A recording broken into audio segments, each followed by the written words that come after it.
కృష్ణం వందే జగద్గురుం.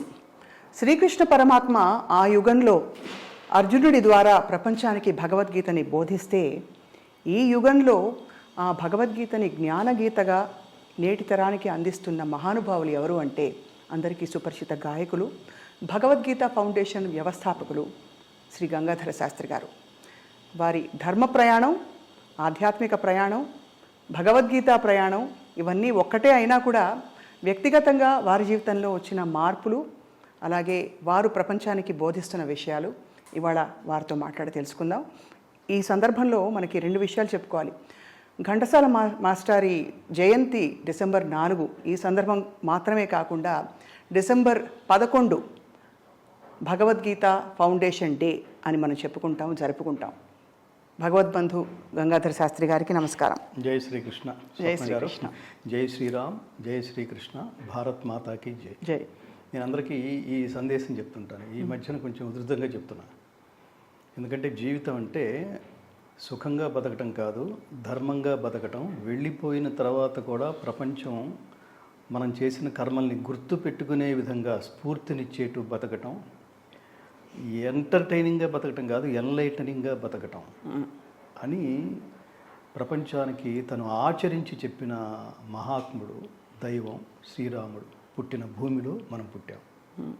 మామూలుగా సినిమా ఆర్టిస్టులు, సినిమా హీరోలు కొన్ని సందర్భాల్లో చెప్తుంటారు చూడండి, ఎన్టీ రామారావు గారు ఇదే స్క్రీన్ మీద దానవీర సూరకర్ణ చూశాను, శ్రీకృష్ణ పాండవయ్యని చూశాను, మాయాబజార్ చూశాను, అదే స్క్రీన్ మీద నేను కనిపిస్తున్నప్పుడు నేను పొందిన ఆ కంపారిజన్లో ఒక థ్రిల్ ఉంటుంది చూడండి.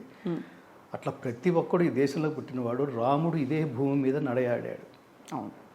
అలాగే ప్రపంచం అంటే మనకి ఆ హిబ్రూలు కానీ ఇతర సంస్కృతి కానీ దేవుడు లేడు, ఒక్కటే జీవితం, వాడు దేవుడు ఒకవేళ ఉన్నా ఎక్కడో కూర్చుంటాడు, వాడికి మనకేం సంబంధం లేదు, వాడి సుఖం వాడు చూసుకుంటూ ఉంటాడు.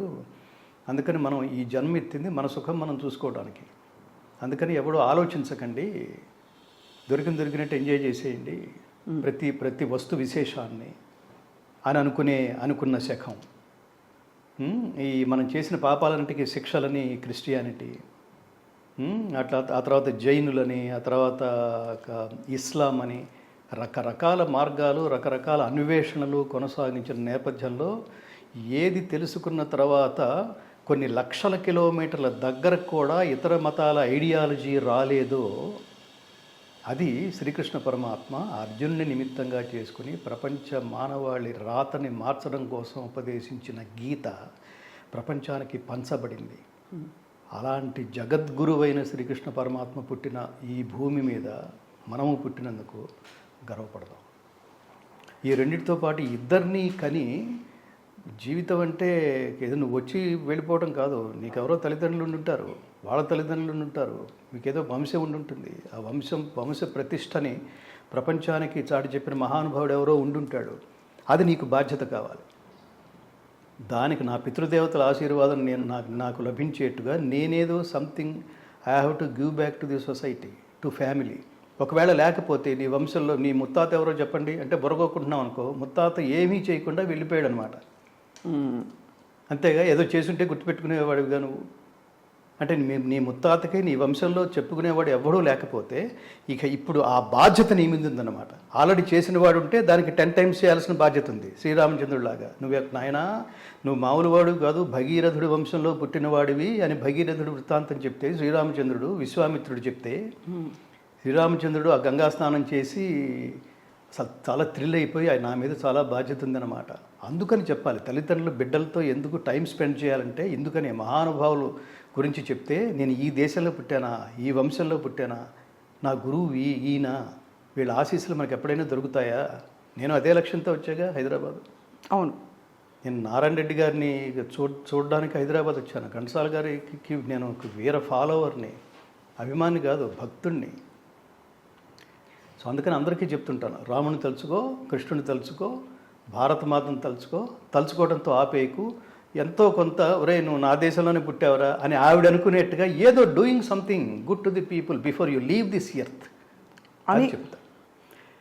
ఇక్కడ ఇది వాదం అని అనుకోకపోతే, వితండవాదం అని అసలు అనుకోకపోతే తమరు అనుమతిస్తే ఒక ప్రశ్నతో మొదలు పెడతాను. భగవద్గీత బోధన జరిగి 5000 సంవత్సరాల క్రితం జరిగిన ఆ సమయంలో ఆ కాలంలో ఇతర ప్రభావాలు ఏవీ లేవు. కాబట్టి ఇతర జీవన విధానాలతో పోల్చుకునే ఆస్కారం కానీ అవకాశం లేకపోయింది. కానీ నేటి రోజుల్లో మనది గొప్ప అని చెప్పుకునే క్రమంలో ఇతరులని విమర్శించకుండా మనం ముందుకు వెళ్ళలేకపోతున్నాం అన్నది వాస్తవమా కాదా? కాదు, ఇదే ఇతరులు విమర్శించడం అంటే ఇక్కడ ఇది కంపారిజన్, విమర్శించడం కాదు. విమర్శ అనేది ఎప్పుడు వస్తుందంటే నువ్వు నన్ను నువ్వెంత అని అంటాం మొదలెట్టావనుకో, అప్పుడు నేనెంతో చెబుతూ నువ్వేమిటో కూడా చెప్పాల్సి వస్తుంది. అక్కడ విమర్శ, వాగ్వివాదం వీటికి దారి తీస్తుంది. ప్రస్తుత సమాజం, వర్తమాన సమాజం అలా ఉండటం కారణంగా కొంచెం గొంతెత్తి అప్పుడప్పుడు నాలాంటి వాళ్ళు ఇంకా చాలామంది కాంటెంపరీస్ చాలామంది ఉన్నారు దానికి అసలు చాలా తీవ్రంగా రిపోర్ట్ నువ్వెంత అంటే అసలు నువ్వేమిటిరా అని మాట్లాడడానికి. ఆ మధ్యన ఒకటి మాట్లాడాడు చూడండి, నాకు 10 నిమిషాలు టైం ఇస్తే ఈ దేశం లేకుండా చేస్తాను, లేకపోతే ఈ పార్లమెంటు మీద నేను కాంగ్రెస్ జెండా లేకుండా చేస్తాను, మా ముస్లిం పార్టీ ఉన్నంత వరకు. ఇట్లాంటి పిచ్చి పిచ్చి మాటలు మాట్లాడితే, మన ధర్మం గురించి ప్రశ్న తోలనాడితే తప్పకుండా రిపోర్ట్ సంభవామి యుగే యుగే అంటే అదే కదా. కృష్ణుని వాడిని చూసి చూడనట్టు పో, ఈ చెంప కొడితే ఆ చెంప అని చెప్పి అట్లా ఉపదేశించలేదు కృష్ణుడు అర్జునుడిని. ఏసైమన్నాడు వాడిని. ఎందుకు ఏసైమంటే హత్వైతాం ఆతతాయిన అన్నాడు. వాడు పరమ దుర్మార్గుడు. వాడు దుర్మార్గుడు అయితే ఏం చేయాలి అని అడిగాడు అర్జునుడు. దుర్మార్గుడు అయితే డిస్కస్ చేయకుండా చంపేయి అన్నాడు. ఇదే ధర్మం అన్నాడు కృష్ణుడు. ఇదే ధర్మం, ఇదే ధర్మం. ఆతతాయి అంటే ఎవరంటే మనవాడైనా పగవాడైనా ఎవడైనా. ఇంకా వాడు మనవాడైతే ఏమిటి, మనవాడైతే ఏమిటి, నేను చంపేయడానికి వస్తున్నాడు. ఆతతాయి అంటే అదే నీ కుమారుడే. ఉదాహరణకి నీ కుమారుడే, వాడు చాలా బాలుడు, లేదా వాడు ఎదిగిన అతి దుర్మార్గుడు, వాడి నీ కుమారుడైతే ఏమిటి, వాడిని చంపేయడానికి వస్తున్నాడు. అప్పుడు ప్రాణరక్షణ కోసం వాడు వద్దు వద్దు వద్దు అని చెప్తున్నాం. తర్వాత లేపే. ఆతతాయి అంటే అర్థం మన వ్యావహారిక భాషలో ఆకతాయి అంటాం చూడండి. దాని భగవద్గీత హత్వైతాం ఆతతాయినః. వాడు అంటే దుర్యోధనుడు, వాడు పరమ దుర్మార్గుడు. మనం చంపితే పాపం వస్తుందని అనుకుంటున్నాం కదా, చంపితే పాపం వస్తుందని తెలిసినా కూడా పాపానికి ఒడిగట్టిన వాడు అతి కిరాతకుడు అని అర్థం.